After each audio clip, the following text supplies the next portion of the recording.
Hello guys, in this video I'm going to show you how to find help in the Brilliant application. The first thing you need to do is enter the app. After you are done with that and you are in the home page, you should look at the bottom of your right corner and there you will find the more option. Press on it. And in this page you can see the support section and you should select the first option there, which is Help Center.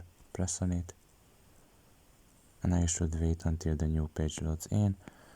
And here you can just select the topic, for example account and profile. And you can see here the articles, you can just select one. And you can see basically the short answers basically to the questions here. And you might be able to find help like this. So pretty much this is all about it. I hope this video was helpful to you. Thank you for listening and see you next time. Bye bye.